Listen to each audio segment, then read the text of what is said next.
Now, remember, guys, things come from behind when you're going in reverse. On 3. 1, 2, 3. So that moving is I'm grabbing his head with a chin strap, and then tip is going to happen.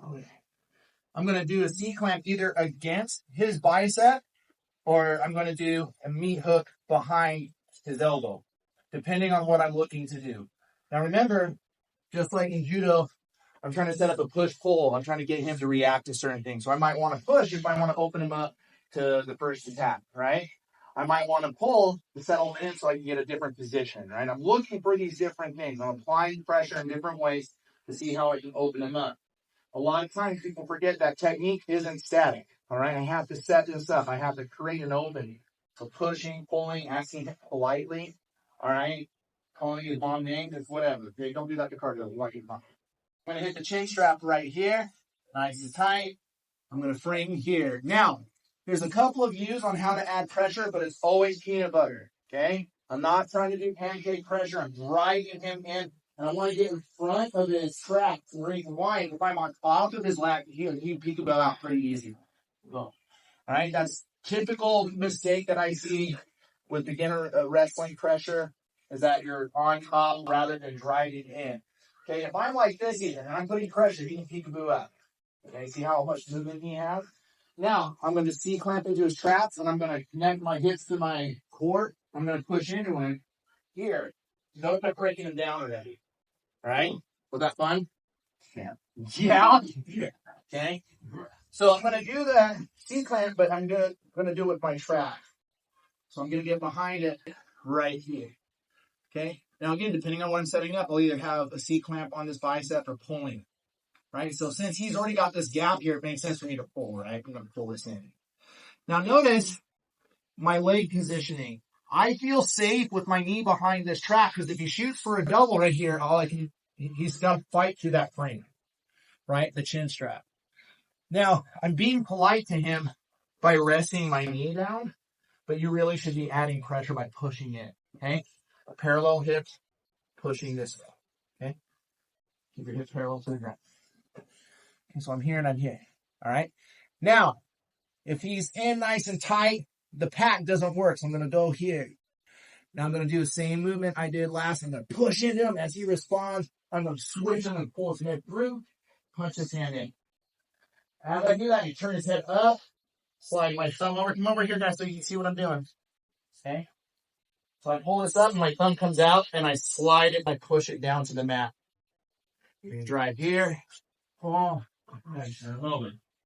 Okay? If his hand stays here like I want it to, I got what? I got Yep, I got that. I got pocket armor. You got your all right. I can hit the cradle. There's a lot of suffrage I can add to this right here. Okay? Okay? So one more time. I get my chin strap. I'm active. He's hanging. Now again, Duke is trying to keep that elbow tight. So he's trying to fish it out. So I go here. I push with my leg and I pull on his elbow, not his tricep. The higher up to the delt you are, the harder it is for you to pull, because you're going up to the point where he's just packing. If I can lower my hand down to the end of the lever, it gets easier to pull. Okay? Keep it nice and tight. If I go up to the delt and I pull, go ahead and pack it in. I can't pull it. But if I slide it down by driving, now go ahead and keep it packed. I can snap it out. Okay? You see how I'm passing it? I switch. Come up, drive, I can shovel it through, bang. Notice to keep my head low, because I don't want him trying to lock it into here. Okay, keep your head low to the hip, as you finish it into here. Boom. Okay, now I got control. Any questions on that? I'm not going to spend a ton of time on that one, because we worked it, it's just from a different angle. Now, remember guys, things come from behind when you're going in reverse. On 3. 1, 2, 3. So that moving. So I'm here. I'm going to drive the nose into the belly button. So I'm here, drive. I'm going to chase, boom, and then I come up and I try to feed this in here. When we're doing our collar tie standing up, do I grab the base of the neck to get rotating? Yes, sir. No. Right? So if I try to pull him here and he's trying to maintain posture, I might be able to get a turn a little bit, but he's got good pressure and position. Okay, I have to come up to here. I get that frame. Now I can pull and get some movement. Yes, it's the same thing here. I'm seeing a lot of this where You're getting to this point here really well, but your hand is staying on the nape of the neck. So if he just packs down, that's going to get hard. That's why I said drive to the crown of the head. I'm pointing my fingers down his skull towards his nose. Okay? And then I still see like he's kind of wedging there. This is hard. What I'm going to do, as I said before, is I'm going to push his head to his sternum. His butt comes up automatically. Again, he's turtled up. All right. I got my pressure position in. I push. I pull this out right here. Now, this is one of my main attacks. A lot of times people link their hands pretty aggressively when they open this up for the arm triangle position. I advocate you, especially if you're a weak OT guy like me, to hang out on the elbow as long as you can. So when I'm making my connection, what I'm doing, if I'm not coming up under the armpit, I'm actually trying to gable to the elbow. I'm trying to cross-side position, and I gable to the elbow. All right? So I'm here, boom, and as I go here, I gable here. The reason why I do that is because a lot of times, if I'm working with meatheads, you know, like the other owner, if you were here, I'd call him that. Oh, okay. I have to keep this extended. If I'm down here, even with Diego weighing about 40 pounds less than me, he can pull. I'm pulling in tight. He can pull that elbow back. See how easy that was for him? Thanks, low T. All right. So what I want to do is I want to continue my frame into the outside trap. I'm going to pull this and pack it in my hip line. Okay. So I'm here and I'm here. And if I pack it to my hip line, pull it back, much harder, right? So now what I'm going to do is I drop my head through this gap that I just made. That way he can't fall on my head. How many times has someone gone for this arm triangle and been falling on your head? And it hurts and you write in your journal about it. No one cares. Nope. Okay, so I'm going to save myself by looking at his belly button and rolling. Now he's off to the side here. Okay? Now what I like about gable gripping right here is I can punch this hand up and I maintain that pressure on this arm triangle. A lot of times if I'm here, he's going to start hand fighting and I'll have to transition to something more athletic, and God knows with low T, athleticism goes out the window. Okay, so I'm going to go right here. My head stays nice and tight.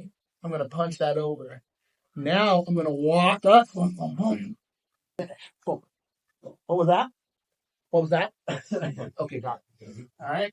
So one more time. You good? Yeah. All right. So for the guys that didn't move. All right.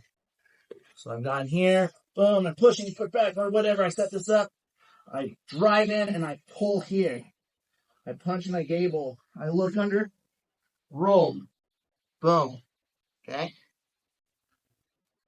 Here, I'm going to squeeze my elbows here. A lot of people think it's pulling in. Does this bother you as much? Mm-hmm. Does that? Okay. So I'm squeezing my elbows together. I drop my head to the mat and I walk up to the knee. Can you just touch my butt? Yeah. You're not holding up to this right, pumpkin. On 3. 1, 2, 3. Everybody count a couple good reps. 3. All right. So next one is the bagpiper choke. I'm sure it's called something else, but this is how I do it. And I play the bagpipe. You know, it's like playing bagpipe. So bagpiper choke. Sure, one y'all can choke me out and call me names, and you know, it's the walk line. I don't know. Okay, walk the donut. So I'm here. I'm pressuring in. Now he's kind of neutral. I can't pull, right? I can't push. He's staying nice and locked in. So again, I'm going to flick both hands to the elbow, and I'm going to drive in and pull the arm across. As I do that, I'm going to slide in. Okay. Now I'm going to punch this hand through. See that right here? So it's a head and arm choke here. Okay. I like to link here, nice and tight. Now I'm going to pull back, link up, and then I'm going to pull my elbow to my side and twist. Boom, he's already done. Okay. It's twisting. So when I'm falling back, I'm here and here. Boom. Here. I'm pulling this in and I'm straightening my hips out. Okay. It's twisting him. I'm not twisting. Oh, okay. I'm just posturing. I'm just getting my posture right. Okay, Carter, he's filming me on this side, so we get the good side, okay? Yes or no? Yeah. Thanks, bud. Okay, so I'm here. He's pretty stuck. So I grab, I'm going to drive, Punch that knee in. Punch my arm. Make my connection. I'm going to sit back, get this foot connected to the hip, not the knee, because he can walk this gap. He can walk across his body if he's stagnant. If I go here, he can't jump over.